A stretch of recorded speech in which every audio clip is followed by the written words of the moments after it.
Hey guys, it's about beer 30. Let's go see what's in the fridge today.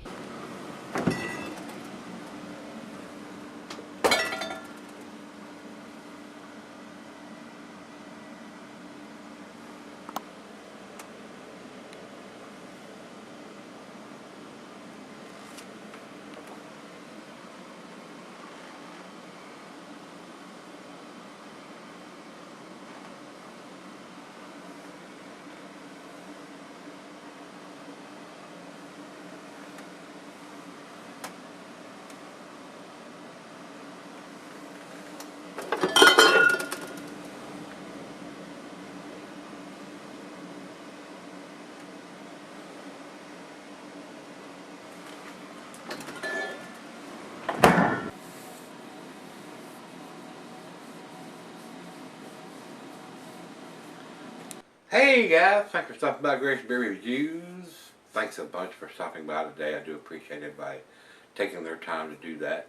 We're going to wind up our Brooklyn Brewing Beer Week with their Brooklyn Local 2. And this is a Belgian Strong Ale. And that's what Rate Beer has it as. And Rate Beer has it as a Belgian Strong Dark Ale. So it should be a little darker than one we had yesterday, their local one. And Untapped also has it as a Belgian Strong Dark Ale. Well, it tells me that they use a little bit darker malt to produce this beer. And hopefully it's not going to be as overcarbonated as local one was yesterday. It is a great big 750 milliliter bottle that Rico has sent to me. Pretty sure this is out of his private collection. Not exactly sure when this beer was done. It has 2535 under the barcode here. So maybe it is the 253rd day of 2015. I'm just guessing there, guys. I would like to, these guys are big enough to put a vintage on the bottle, or actually put a month, day, and a year on the bottle. They have the machine to do that, and they choose not to. So,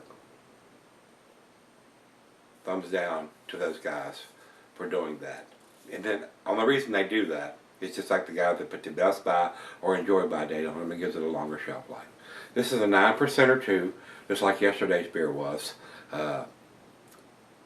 If they were really concerned about the beer consumers and the beer drinkers, craft beer drinkers that drink their beers, they would put that date on there, and they choose not to. So I got a big problem with those guys doing that.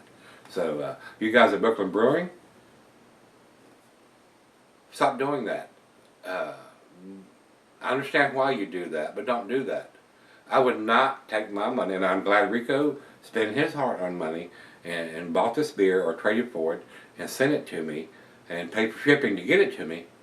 But I personally would not buy this beer. I even took the cap off of it because it doesn't have a vintage on it, or it has some silly ass code on the back that you got to try to decipher to determine how old the beer is.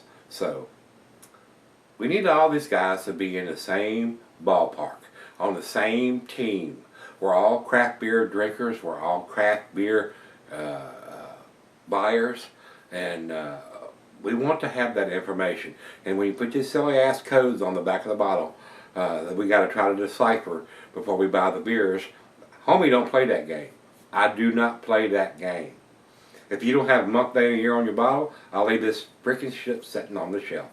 I do. And it may be a 10 beer, but I'm not going to take that chance.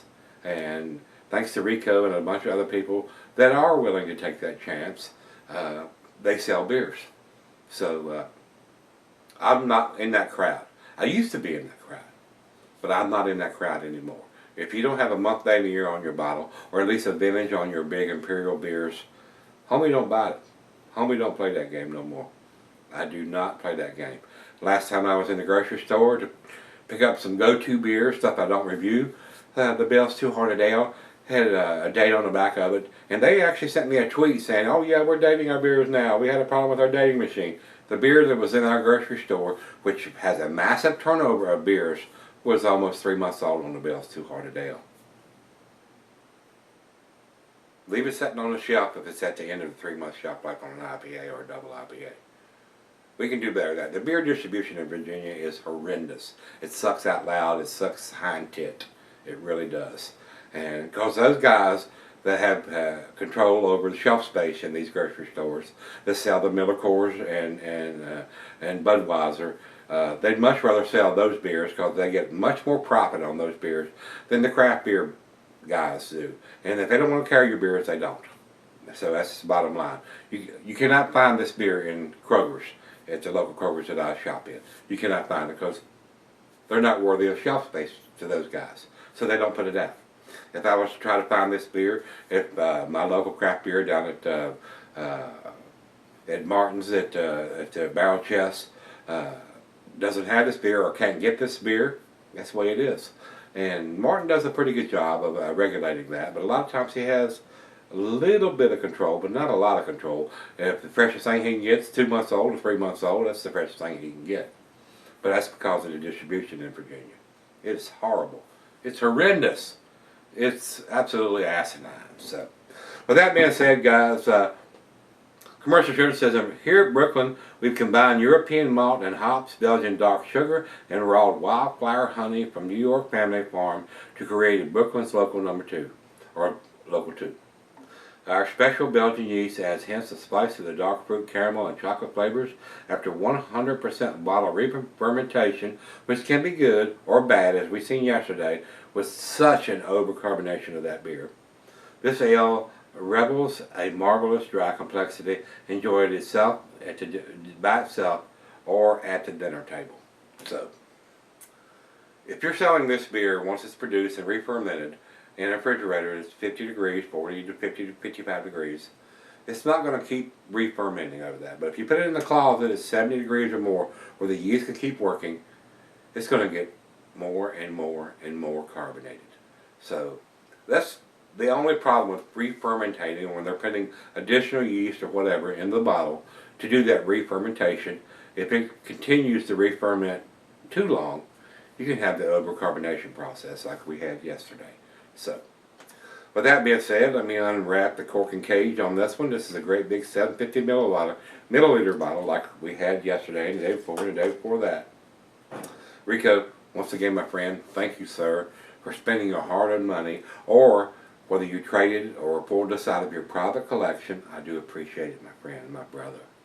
So, let's see if we, yep, it's coming right out. Let's see what kind of pop we get here. That'll tell us how much carbonation we got. If it's a light pop, decent. If it's a heavy pop, it's probably going to be overcarbonated. Big pop, guys. Great big pop. And it's not spewing out, which is a good thing. But I got a feeling we need to pour this very gently because it's going to be heavily carbonated. Alright, food pairs for the spirit cuisine is barbecue, cheeses are sharp, blue cheddar, your more pungent cheeses, gorgonzola, Limburger, a lot like your IPAs or your double IPAs. Limburger, gorgonzola, meats, beef, grilled meat. Glass bar snifter, tulip, goblet, chalice, oversized wine glass, and can be sold for a long period of time. So I'm going to pour this very gently, guys. This should be a little bit darker than the one we had yesterday, being the light golden ale. Doesn't seem to be quite as overcarbonated, but we did get a big pop. And with that super easy pouring, as you can see, we've got 2 fingers of head. And it's still growing. Over into the light, we've got a rich ruby caramel color, mahogany color. A lot of bubbles streaming up from the center of the glass, which tell me it's very carbonated. And it's from that pop, you could tell it. When you pop the cork on one of these, look at the head on this. It's already above the top of the glass.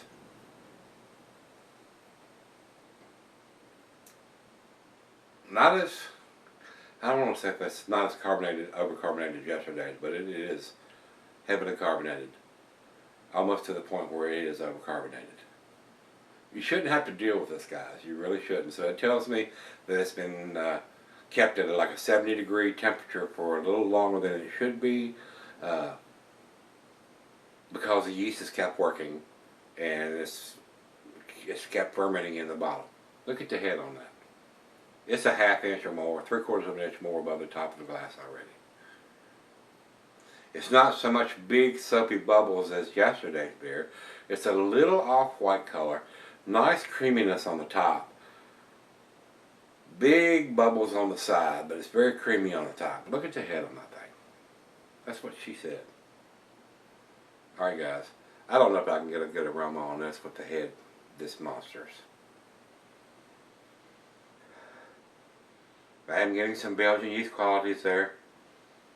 I am getting some dark fruit and rich caramel and toffee. Maybe some hint of some dark fruits. That's unbelievable. And you run into this a lot of times when you have these big bottles that's been re-fermented in the bottles, and they're cellared at room temperature, 70 degrees or a little more, and they're not kept at 40 to 55 degrees after they're put in the bottle, and the yeast keeps working. That's what you're going to get. We're an inch above the top of the glass already.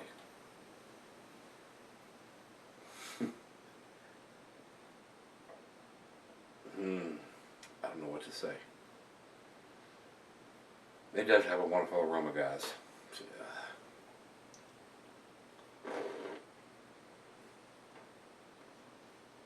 And I don't like doing that. Let's give it a taste.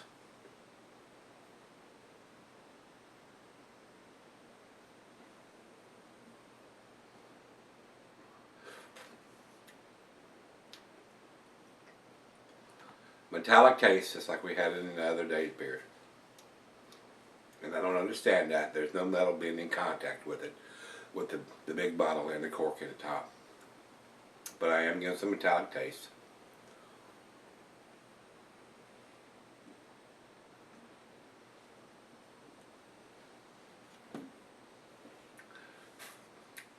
A nice color. It's really hard for me to tell you what I'm tasting because I'm getting such a heavy metallic taste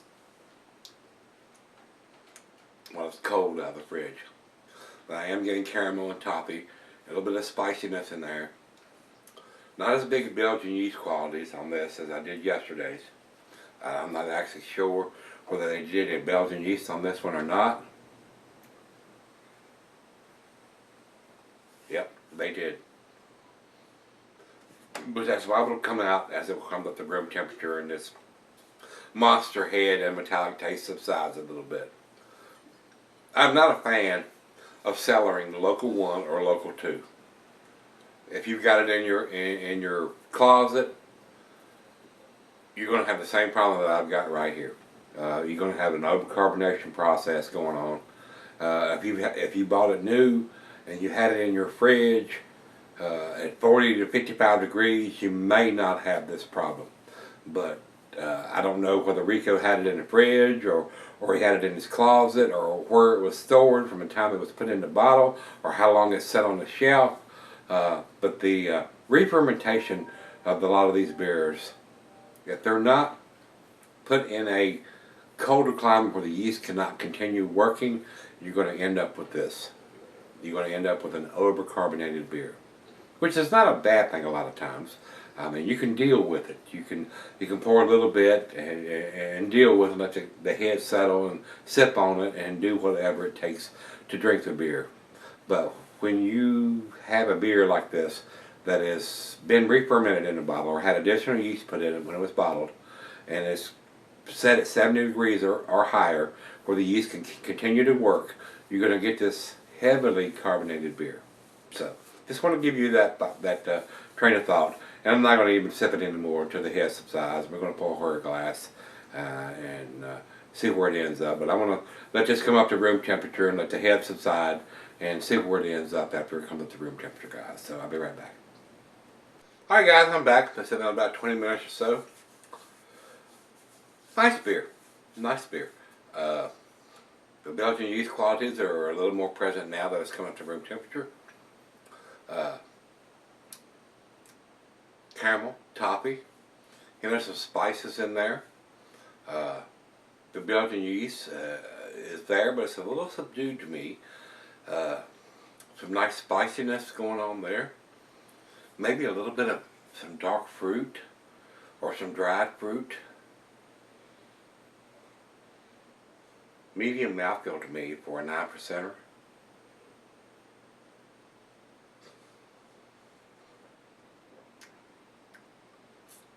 caramel and toffee stand out more than anything, and the Belgian yeast. That's the three things that are standing out more than me. Now, it's come up to room temperature. The metallic taste is gone. It's not there. And to me, guys, that's the biggest problem I have with these the big bottles that these guys produce. You can't buy one of like a 12 ouncer or something like that to give it a try to see if you want to buy a 4-pack or a 6-pack of them. Decent, definitely above average, but not impressed with the overcarbonation that the local 1 and the local 2 has got.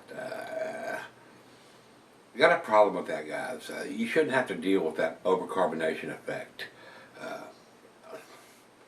And it leaves a sour taste in my mouth because of that. So, final chug.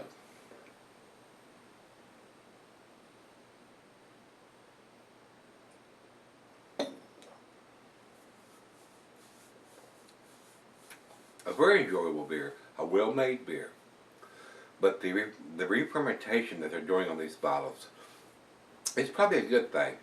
But once you pick these up, put them in your fridge or your cellaring fridge to reduce that temperature down to 40 to 55 degrees instead of leaving it in a closet or whatever you're selling your beer is at 70 degrees or more. Because the yeast will continue to work when you do that temperature cellaring. And it's going to be overcarbonated, especially when they re-ferment the beers in the bottle.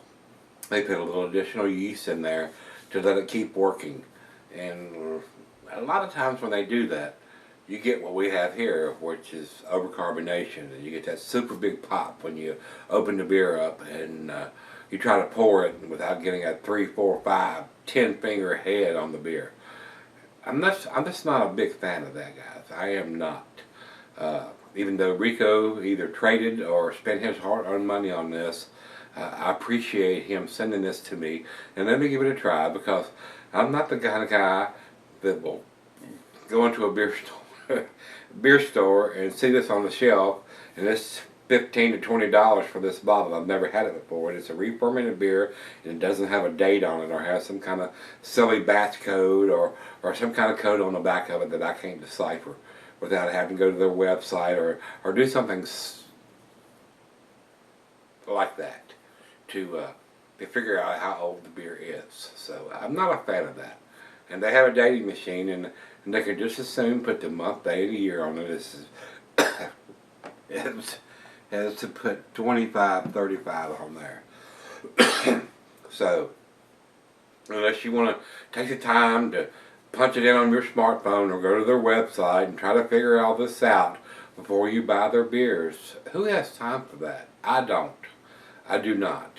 If I walked in and I looked at this beer and it was on the shelf where I shop at down at the barrel chest at Martin and the guys down there, and I picked this bottle up and I seen 25, 35, you know what I would do?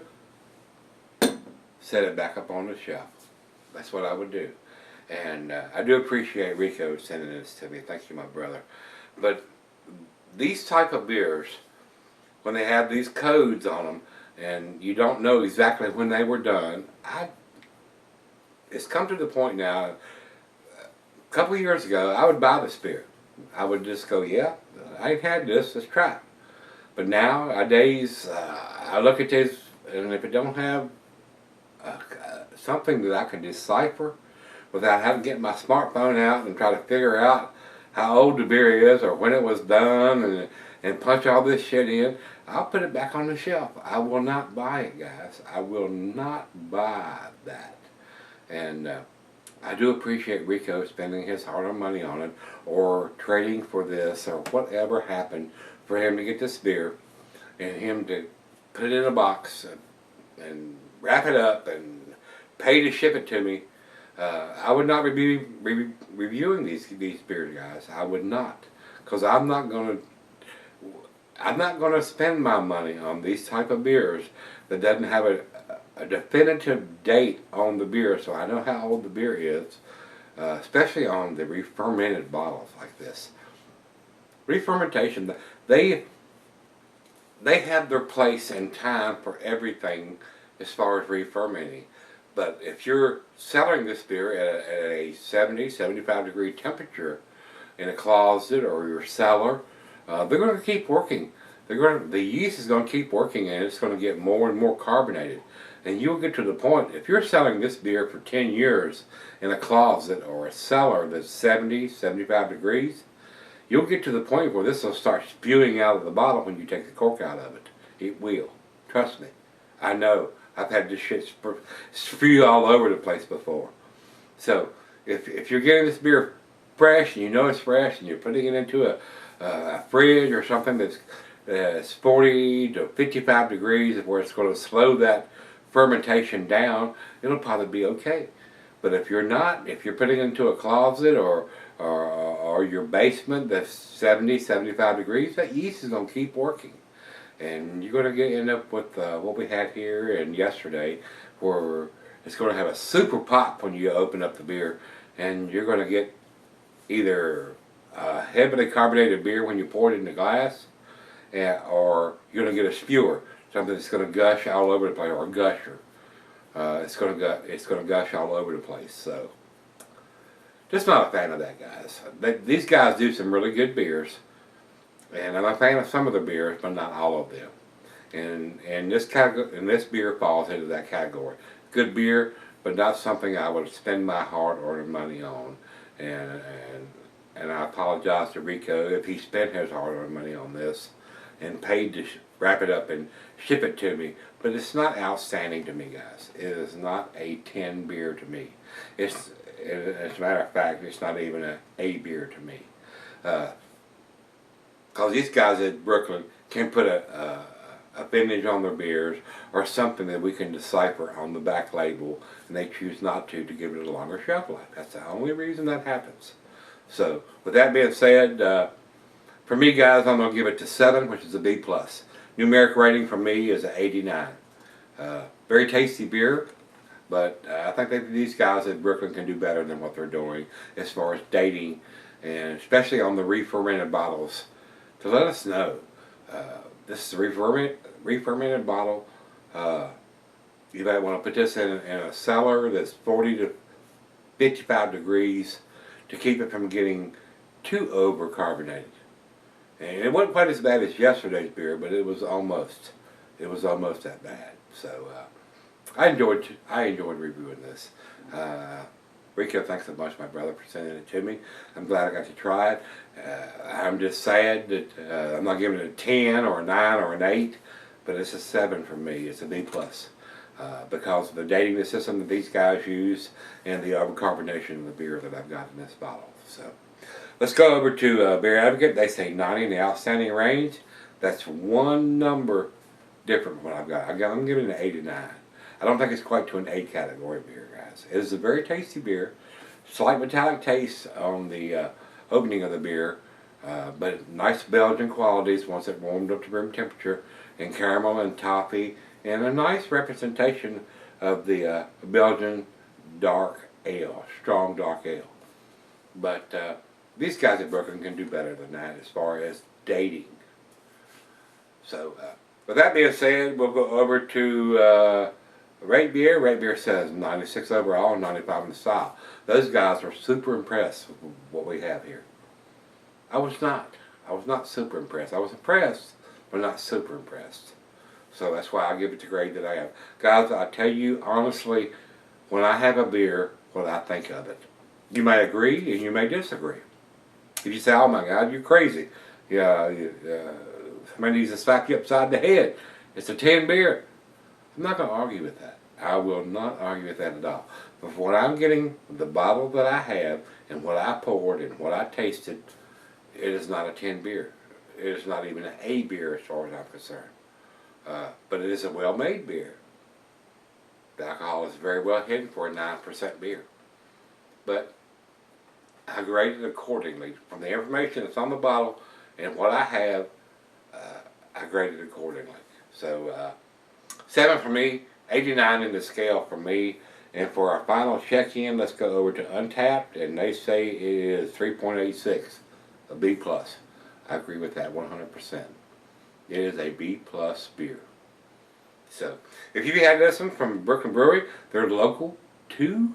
Let me know what you think, guys, and come on back tomorrow. This wraps up our Brooklyn Beer Week, and we'll find something different to taste tomorrow. Come on back tomorrow. Let's go look in the fridge together. See you then.